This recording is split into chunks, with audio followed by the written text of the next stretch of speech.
Bonjour, bienvenue à la capsule tonique. Je suis Annie Légaré. Et moi, Annie Grondin. On est toutes les deux entraîneurs, on est passionnés par notre domaine, puis on va te partager à travers notre expérience tout plein de trucs au sujet de la mise en forme. Et aussi, on va te faire bouger. Est-ce que tu t'entraînes et que lorsque tu te pèses, tu vois pas de résultat sur la balance? Ou est-ce que toi aussi, tu évites de manger du gras pour pas engraisser? Si c'est le cas, reste avec nous parce que dans les 15 prochaines minutes, on va démystifier tout ça.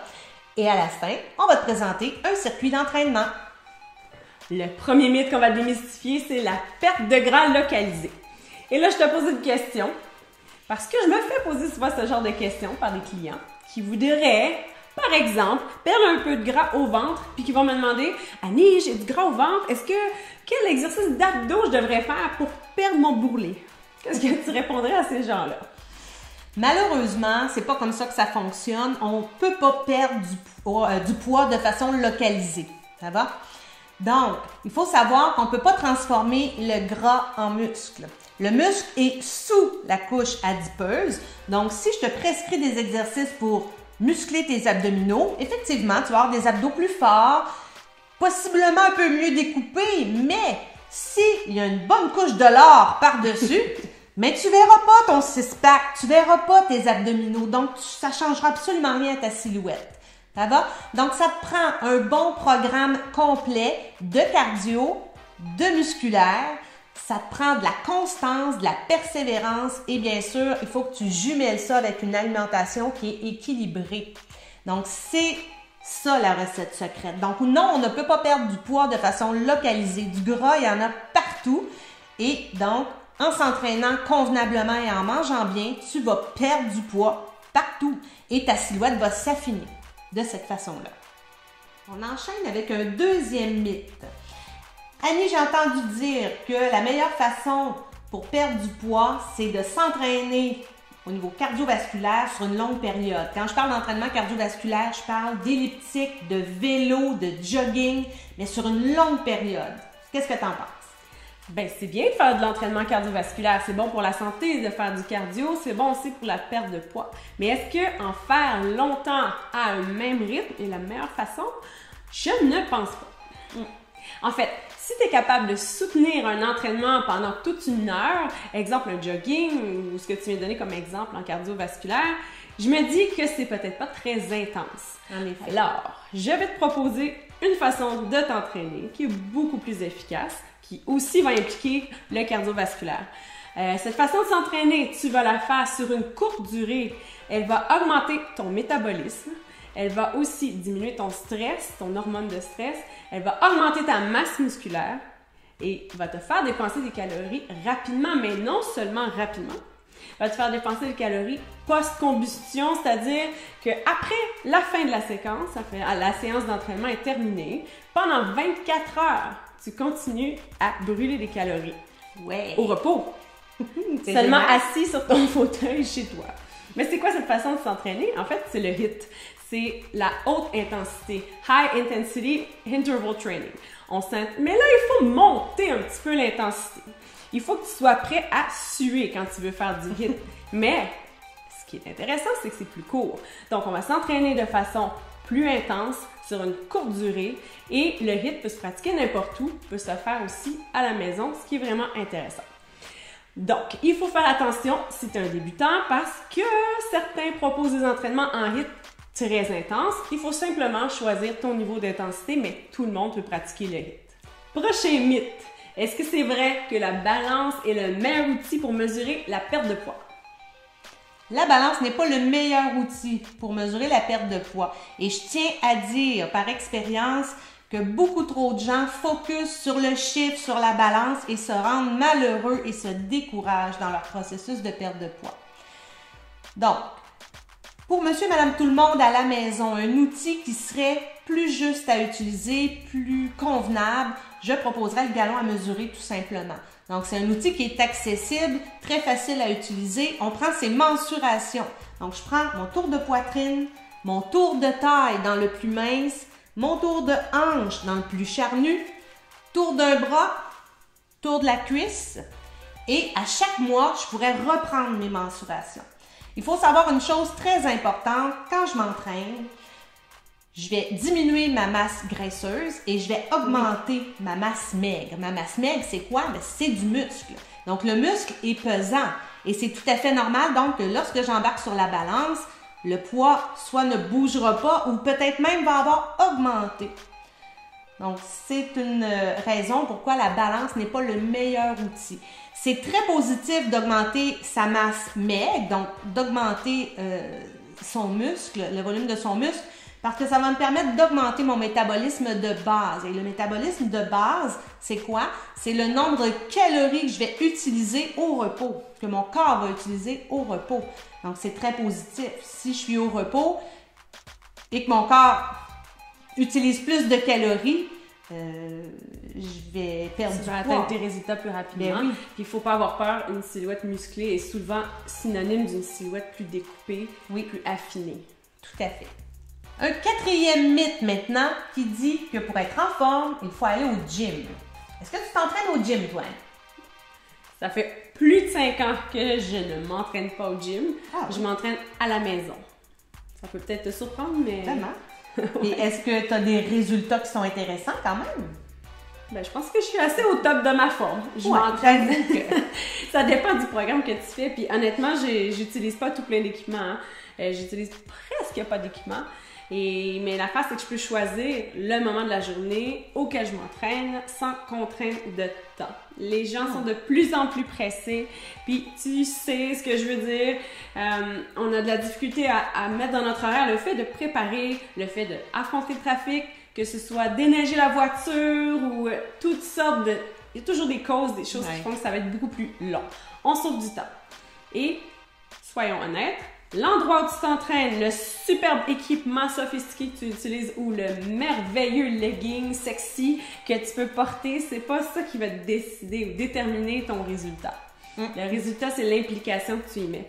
Donc, je pense que tu te donnes des chances quand tu t'entraînes à la maison, soit en suivant un DVD ou bien un entraînement en ligne.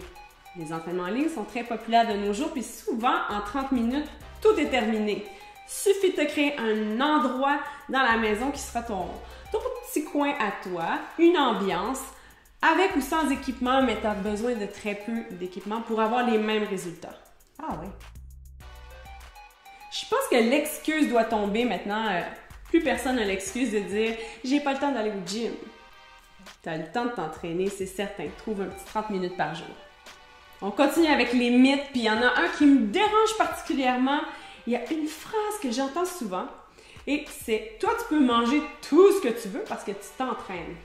Dans le fond, ces gens-là sont en train d'insinuer que tu peux manger de la malbouffe sans conséquence pour ta santé et ta ligne, c'est ça? Exactement.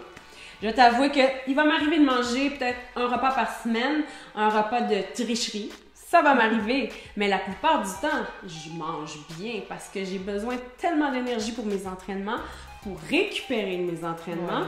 Et quand je commence à... Supposons que je triche plusieurs fois dans la semaine, j'ai moins d'énergie, je récupère vraiment plus lentement, je dors moins, j'ai moins envie de m'entraîner et je le sens à l'entraînement, là. Je deviens plus essoufflée plus rapidement.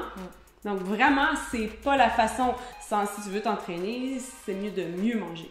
En effet, puis ça dépend de nos objectifs aussi. Si nos objectifs sont la perte de poids ou le maintien d'un poids santé, il faut être conséquent avec nos choix.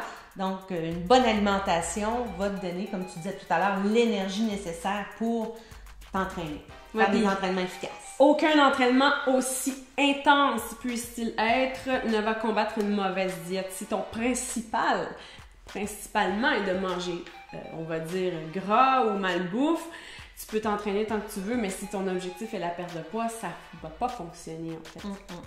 En fait, ça va un peu dans le même sens d'un de tes blogs, d'un sujet sur ton blog qui disait que de manger de la malbouffe après un entraînement, c'est un peu comme remettre ses bobettes sales après la douche. Oui. C'est pas intéressant. Hein? Oui, la plupart du temps, je mange bien. Presque toujours. Ça se peut que tu me rencontres une fois puis je suis en train de manger ma tricherie. Il peut m'arriver une fois. Ouais, on est ce qu'on mange. En cachette. Hey, j'ai entendu un autre mythe. Un mythe qui dit qu'il faut éviter de manger du gras pour pas engraisser.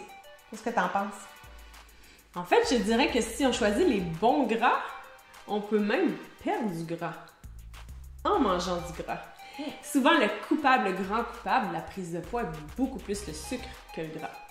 Il y a plein de produits qui sont vendus en promotion en nous disant 0% de gras, mais souvent, si tu regardes derrière la boîte de ce genre de produit-là, on va avoir une augmentation du sucre. C'est beaucoup plus nocif pour ta prise de poids, en fait. Il faut faire attention. Quand je dis manger du gras, on parle pas ici évidemment de patates frites, de friture ou bien de bacon. On parle de certains gras qui sont bons pour toi, qui vont t'aider à diminuer le gras dans ton sang. Et on parle de, par exemple, des avocats. On parle d'amandes, de plusieurs sortes de noix et de graines. Aussi les olives, l'huile d'olive, l'huile de coconut. Toutes des huiles qui sont bénéfiques pour ton corps. Aussi les huiles qui proviennent de poissons gras comme le saumon. Alors, manger du gras peut t'aider à perdre du gras, en fait. Wow! En parlant de gras, qu'est-ce que tu dis de ça si on s'en va faire notre entraînement en circuit? Oh, c'est l'heure. On va te faire bouger. Ouais! Tout au long de la séquence, je vais te montrer toujours une version plus avancée et Annie Légaré, une version sans impact, plus pour les débutants. C'est ça, bouger. On est prêt. On exécute chaque mouvement pour une période de 30 secondes. On commence avec le slow twist. On y va dans 3, 2, 1, c'est parti! Garde un bon rythme énergique. Fais une bonne rotation avec les hanches. N'oublie pas que tu peux toujours faire la version sans impact, seulement en faisant un twist. Tu peux même ajouter du style, si ça te tente. Ce mouvement-là, il faut vraiment travailler. Faire monter les pulsations, le cardio. Absolument. On va passer maintenant au squat. Dans ma version, on va sauter. Dans la version Annie, on reste au sol. C'est parti. Donc, pied largeur des hanches. Et même un peu plus. On descend le poing dans le talon. On serre les fesses en remontant. On inspire à la descente, on expire à la montée. Gaine bien les abdominaux, serre les fesses pour remonter. Respire bien. On se travaille dans les cuisses et les fesses, c'est pas très long. Garde ton dos bien droit. Excellent. On enchaîne maintenant avec les dips. On appuie sur les mains, sur un meuble, une chaise ou au sol. C'est parti, on descend le bassin très près du sol. Respire à fond. Les coudes vont pointer vers l'arrière et non ouvrir de chaque côté pour vraiment cibler le triceps. On respire à fond. Inspire en descendant, expire, on se relève. On le sent bien, hein, dans le triceps? Oui. Dernier mouvement. On s'en va en planche ventrale. Sur les coudes et les genoux, version un peu plus facile, coudes et orteils, un peu plus difficile. Gaine bien tes abdominaux. Allonge ta posture. Dos, fesses et jambes dans le même prolongement. Et on respire. Pousse bien tes coudes dans le sol pour ne pas blesser l'articulation de l'épaule. Et on reste. Donc, c'est un exercice ici qui travaille le gainage, le renforcement du tronc. On le sent bien au niveau des abdos et du dos. On ne lâche pas.